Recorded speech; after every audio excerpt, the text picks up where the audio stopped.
Welcome into the Sportscaster and her son, where sports bridges the gap between the generations. I'm your co-host, Peggy Kaczynski from ESPN Chicago, where I host not only Peggy and Dionne on Saturdays with Dionne Miller, but also the Bears PostGame shows on the Chicago Bears radio network, also found on the ESPN Chicago app. And this is my son and my co-host, Jason Kinander. Hey, Jace. Hey, Mom, how's it going? Got a lot of fun stuff to talk about today, don't we? It's funny because we want to talk about the business of the Chicago Bears and the mess of their stadium. And there's so much to catch up on. When we talk about bridging the gap between the generations, you've only known one home for the Chicago Bears. Yep. I've only known one home for the Chicago Bears, and that's Soldier Field. And to bring our viewers and our listeners up to date, Kevin Warren was hired by the Bears 3 years ago to basically build them a new stadium. And now, as of June 2026, that stadium has not been built. It has not even been approved by the Illinois legislatures. So let's bring everyone up to date. May 31st was the end of the spring session for the Illinois legislature. It was one of the most important dates you could say in legislature history when it comes to sports, because they had to talk about this mega projects bill that would give the Bears tax certainty so that they could stay in the state of Illinois. But what happened was Hammond, Indiana came in a couple of months ago and said, we'll give it to you. We'll even help you pay for the stadium. And they passed it within a couple of weeks. This has been going on now for the Chicago Bears, hot and heavy, I would say, for the past 9 months, but really for the past 3 years. The Hail Mary ran out of time, despite an all-night legislative session on Sunday, May 31st in the state of Illinois at 3:40 in the morning, Jason. The Senate approved not the bill that was at hand, but an entirely new bill that would help fund the Bears stadium. An hour later, they gave it to the House of Representatives. The House of Representatives adjourned without even taking up the bill. It was too late in the process. It was an all-night session. They still had to approve the state budget. And so this is where they stand right now. And nobody knows what's happening. Are they going to take the offer from Hammond, Indiana? Are they going to take some stall tactics with the state of Illinois? It just seems like a mess. What's your reaction from afar? My reaction from afar is that I just want this to be over with. I just want people to stop talking about this in the sense of uncertainty, and I want us to know where the Bears are going to be building their stadium so that we can just have that peace of mind and move on. I think it's really inconvenient that this is coming at the same time where the Bears product on the field is improving rapidly, and that should be the focus with this entire franchise, is what they're building on the field, and Caleb Williams and Ben Johnson, and kind of reviving that Chicago being a football city. And now all people want to talk about is the fact that the Bears are going to leave Chicago, which has felt inevitable for a little while, but now it feels almost final. And I guess from afar, I'm just ready for this to be over. I'm ready for the Bears to break ground on a approved stadium location.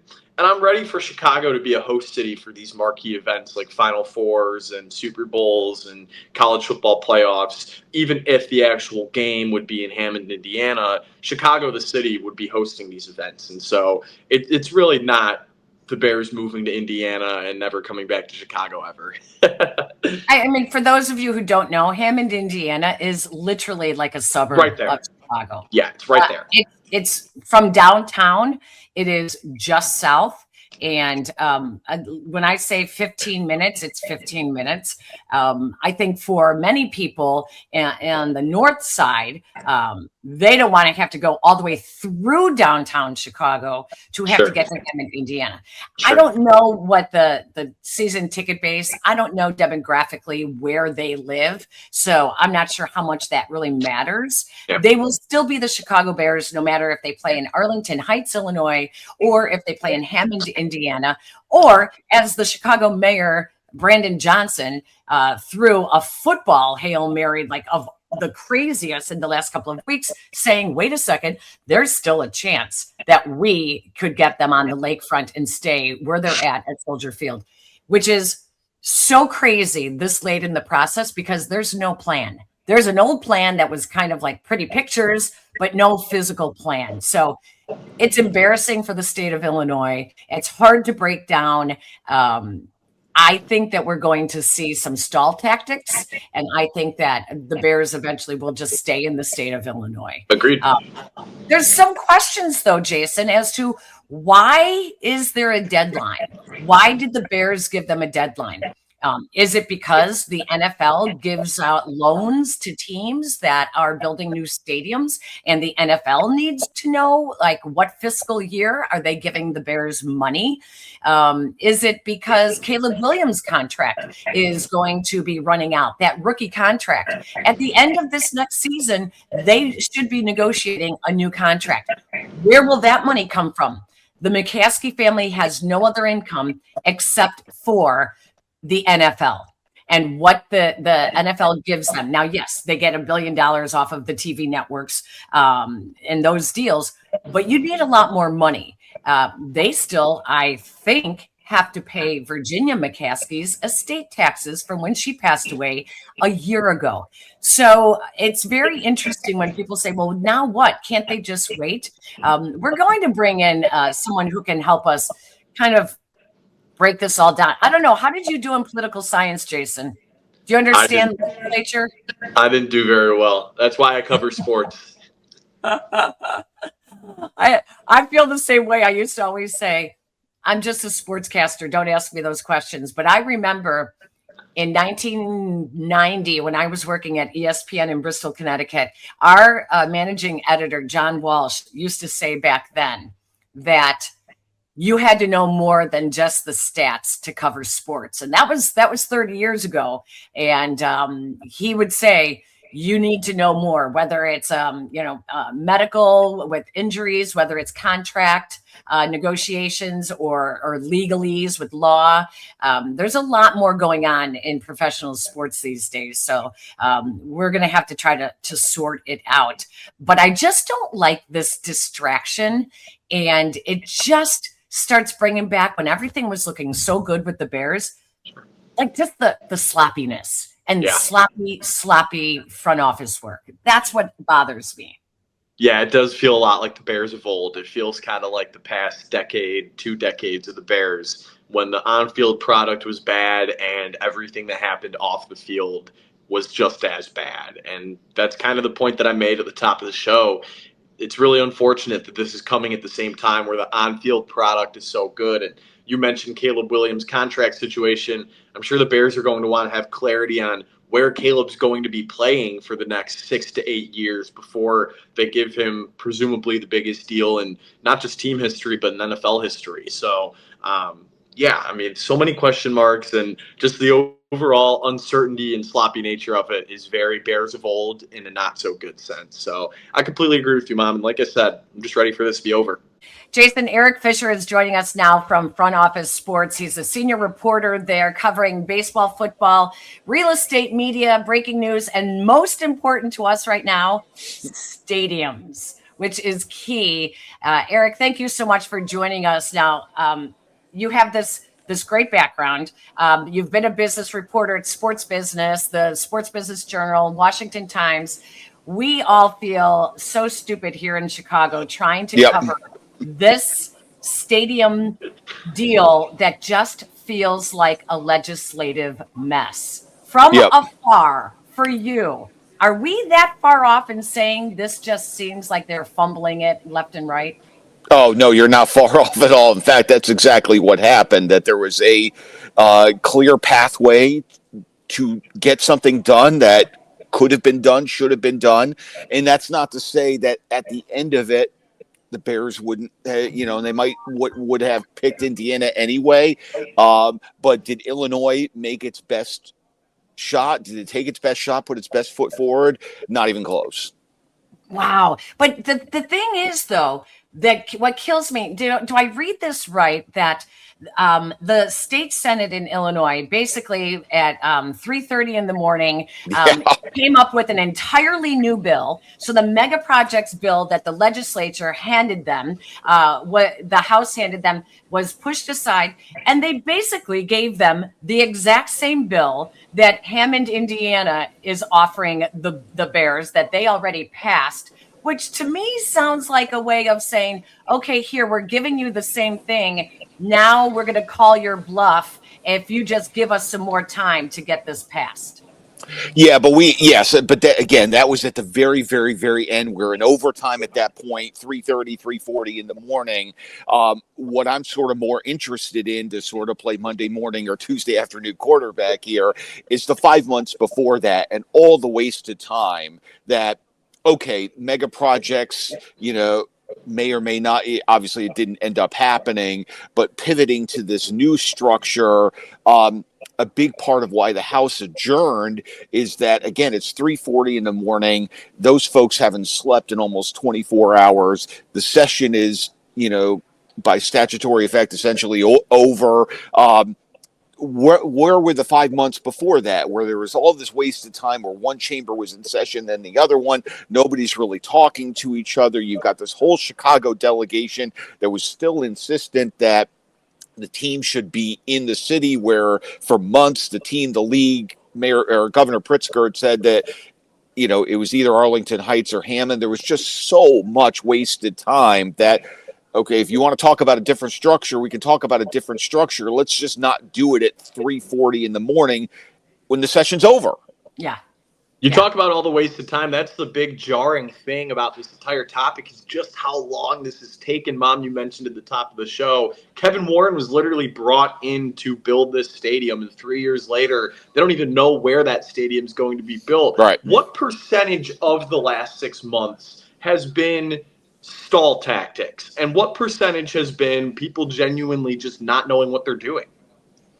I would say maybe 50-50, a little bit of both. In some fairness to the state legislators, there were a bunch of other bills, and by the way, there was a state budget that needed to happen. So the Bears, obviously that's what we're talking about, what we're interested in, but hardly the only issue on the table. But again, there's a way to walk and chew gum here, and that just didn't happen.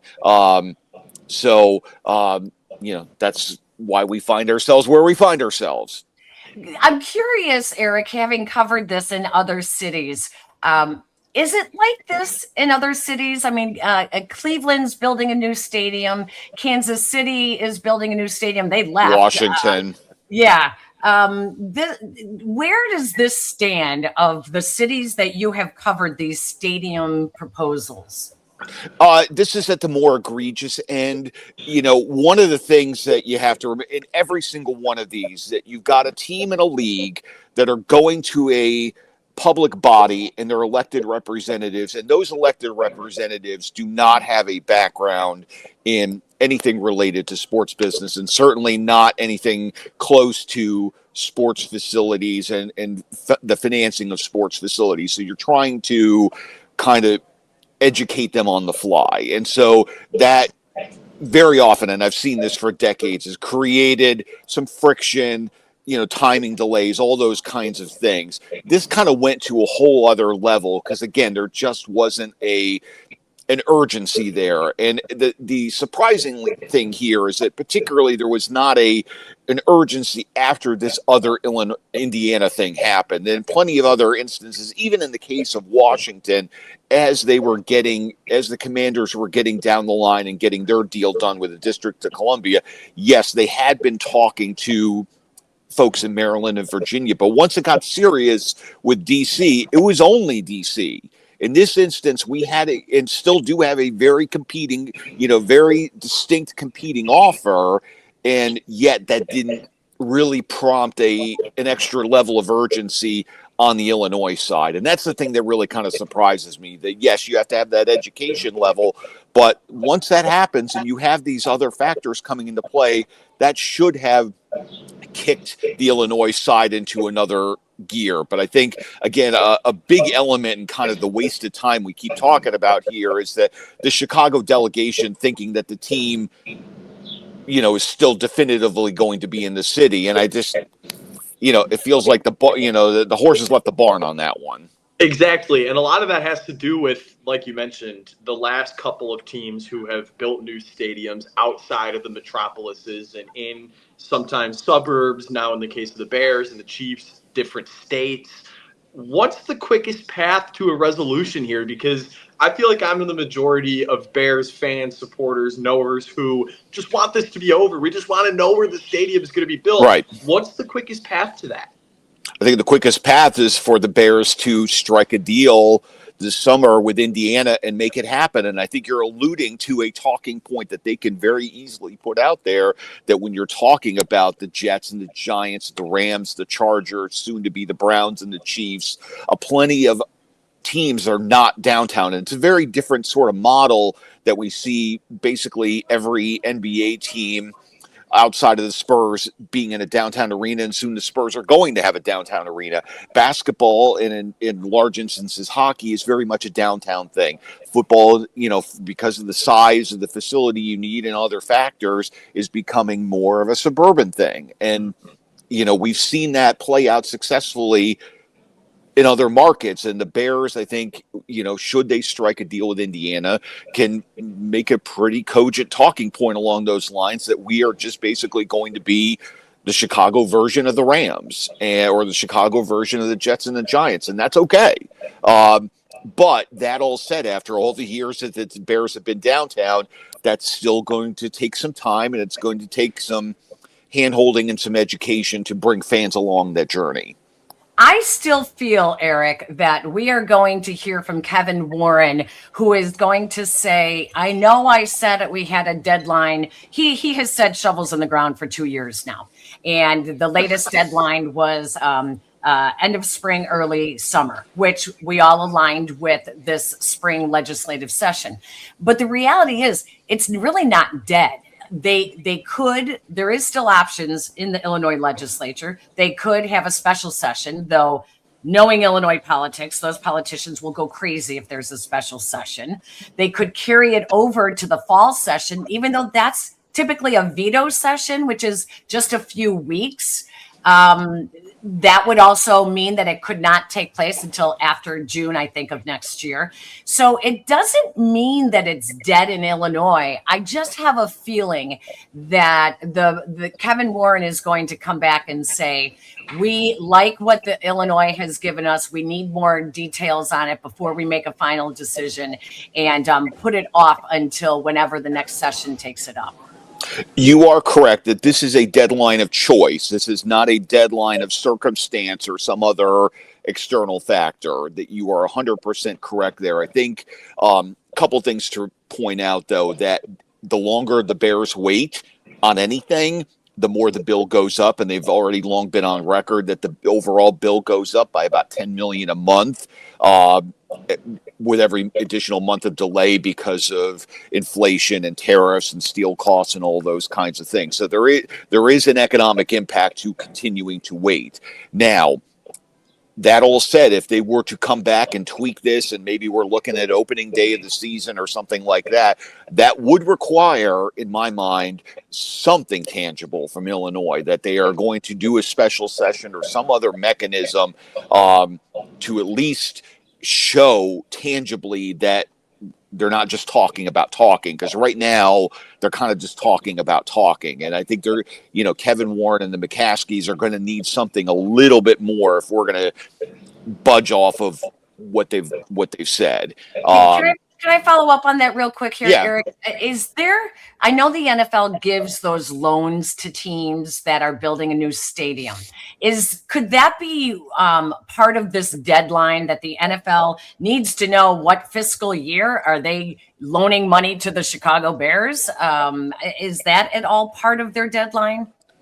And there's also the broader sense of, we've got this huge stadium development wave happening across the league. And we've mentioned a number of the teams there. The Bills are going to open their new facility this year. We got the Titans next year, and we've got the Commanders, the Browns, the Chiefs, the Broncos. The league would very much like the Bears to get on that train and in this kind of time wave, because again, with every passing year, the Soldier Field is just a facility that looks more out of step with the rest of the league. And even some of the other facilities that are 30 plus years old, we've got major renovations on deck there, whether it be Pittsburgh, Cincinnati, Philadelphia is talking about what is coming next. That more and more, the longer this goes unresolved, the Bears are just going to be out of step, and that facility is just going to be, that much more of its own thing, not keeping up with the rest of the league. Jason, anything else there, buddy? Really, all I've got, I'm just, like I've said time and time again, I'm ready for this to be resolved. I'm sure people on every single side of this are It's exhausting. Exactly. It's exhausting. And I guess my last question for you, Eric, would be, if you had to make a prediction, what year do the Bears play in this new stadium? Not when does this get resolved, not like when is the first year where the Bears are going to play somewhere other than Soldier Field, if you had to predict right now? I'm going to go bold here. I'm saying that the clock is out on Indiana. They've talked about, or Illinois, they've talked about talking for too long. There will be a deal in Indiana this summer, shovels in the ground next year, and a new stadium in 2030. Wow. Boom. Wow. Boom. I want to ask you one thing, Eric, and it may be so inside Chicago Bears. I don't know that you have had to delve into this deeply. But in terms of the Bears having a deadline, I can't help but think there's two other issues at play here. The McCaskies are unlike so many of the other owners in the NFL, in which they don't have any other income except the money that the league gives them. They have a quarterback on a rookie deal right now. At the end of the season, they are going to have to decide whether they are going to offer him an extension. And that money needs to come from somewhere, whether it's PSLs that are going to be sold for a new stadium, or it's this entertainment district that they can start building and leasing out to people. And another area that has been pretty quiet is the McCaskey family not having that kind of income. Also, I believe, had to take out extensions on paying the estate taxes when Virginia McCaskey died over a year ago. And it just seems like they are cash strapped right now, with a couple of deadlines in the background that people may not realize may be knocking on the door to get this stadium deal done. Fair points. There are a few other teams around the league where the team itself is basically their only major line of income, thinking of teams like the Steelers and the Rooney family, although they have brought in some other partners, Thomas Tull and some other folks who have other sources of income. The other important thing to note, though, that the McCaskies, like every other team owner in the league, they're about to get a whole lot more money, because the league is in the process of reopening its domestic media rights. And the initial indication at this point is that we could be looking at about a 50% increase in those rights fees. So they've got, like every other team in the league, they've got a lot more money coming in from that major line of revenue. Do you know what those numbers are? Like what's a ballpark of what they get from those TV deals each team? It's about 11 billion writ large. So you can kind of do the math, divided by 32, and some takebacks to run the league office and those kinds of things. But we're talking for each team.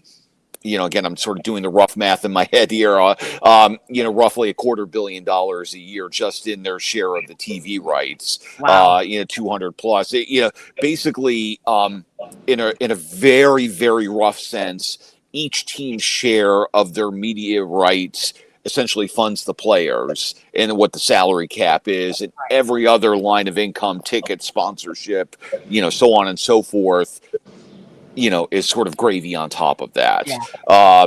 And so, again, that major line of revenue is due for a big increase because the league has the opt-outs in these deals, and the NFL is far and away the most popular programming in all of American television. So They don't have unlimited leverage there, but they have a good amount of leverage. Yeah. Interesting. Eric, thank you so much for taking the time. We know that this was a difficult topic for us to tackle, but we really appreciate you helping us out to try to understand it. Bear down. Yeah, exactly. Exactly. Eric Fisher from Front Office Sports joining us here on the Sportscaster and Her Son podcast. Thank you, Eric. Yep. Well, how was that for a class in legislature and politics, Jason? Mom, every time we record these podcasts, I feel like I get so much smarter, but usually that's like within the scope of sports. This time I just feel overall smarter. Like we learned about stadiums, we learned about legislator, we learned about, some of the politics that go into this. And so I like the timetable that this could be resolved by this summer. Shovels could be in the ground, no pun, no joke intended, by next year. And the stadium could be done, ready to go, and the Bears could be moved in there by 2030. I think if that's the resolution that we're looking at, I think that gives everybody a nice amount of time to say their goodbyes to Soldier Field, prepare for their commute to Bears games, and, get ready for this. Because it's been inevitable for a while. Like Eric said, the ship for them to remain in Chicago has sailed. So people have had a while to prepare for this, but I think that we're all ready to know the exact location. And I do want to clarify one area that I brought up about the paying the estate taxes of Virginia McCaskey. I believe at one point they did take a look at bringing in some other investors. Sure. And in the end, Patrick Ryan, who is one of their minority partners, one of the only non-McCaskies as an owner, did end up buying the remaining shares that were available. And whether it was Virginia's shares, I'm not sure. But so they did get some influx of money, and maybe that did go to pay the estate taxes. In any event, all of that behind us now. After this, Jason, once the Bears make a decision, and we know whether they are playing in Hammond, Indiana, or Arlington Heights, then hopefully it doesn't go back to saying, oh, the lakefront in Chicago is a new possibility, because I will shake my hand. I will throw things at the screen. It's not, and that's where they're going to build the new White Sox stadium in the next 5 years. Yeah, we'll exactly. Put the White Sox on the lake. We'll put the Bears in the suburbs. Like Eric said, baseball and, well, I think baseball is kind of in between. Basketball and hockey are downtown sports. Yeah. Football is a suburban sport. I think baseball's kind of in between. You have some teams who are in the suburbs, some teams who are right downtown, and some teams like the Cubs who are in neighborhoods. So I'm just ready for this to be resolved. I'm ready for us to know where the new home of the Bears is. And I think that everybody needs a reminder that you mentioned this earlier, but the Bears aren't going to become the Hammond Bears or the Indiana Bears. Like, the team headquarters aren't moving with them. It's just going to be where they play 8 to 9 games a season, plus the preseason games. And so even when that stadium presumably hosts Final Four, Super Bowls, whatever, Chicago's going to host those events. It's just going to be the actual game that's in the stadium. So really not all that bad. It's really, there's a lot of fear mongering going around with this, and the Bears really aren't going anywhere. If you want more background into this stadium deal, and you're a nerd about this kind of stuff like I am, go read Front Office Sports. Eric Fisher does a great job covering the business side of sports. The Chicago Tribune has done a couple of really good stories lately on some issues that could arise now in Hammond because of that plot of land. It's not necessarily a go, because there could be issues with that as well. And this whole tax certainty with the Bears and this new bill that the Illinois Senate has proposed basically says that you could organize your own stadium authority with a city if you were going to build a stadium somewhere. And the one that is currently on the table for the House legislature says that the Bears would get tax certainty, and they would just be able to negotiate that, but taxes would come on the rest of that entertainment district that they intend to build. So stay tuned. It's not over yet. This was fun, Jason. It's not even close to being over. I'm sure we'll do another episode when the site is decided on and when the ground's broken and, when we get every single further micro update. But it's a huge deal, figuratively and literally. And so I'm glad we were able to cover it today. And I'm looking forward to our next podcast next week, Mom. I am too, Jason. This was fun. Don't forget, everyone, to follow us, share that we are back doing the podcast. And we are over 100 and almost 120 episodes in now. You can catch all of the later episodes, I should say, wherever you get your audio. And check us out on YouTube if you are listening to us on the ESPN Chicago app or in another app with podcast availability. Check us out on YouTube as well. Jason, take care, buddy. Have fun. Adios, Mom. Week. Yeah, all right? Talk to you next week. All right, take care, everybody.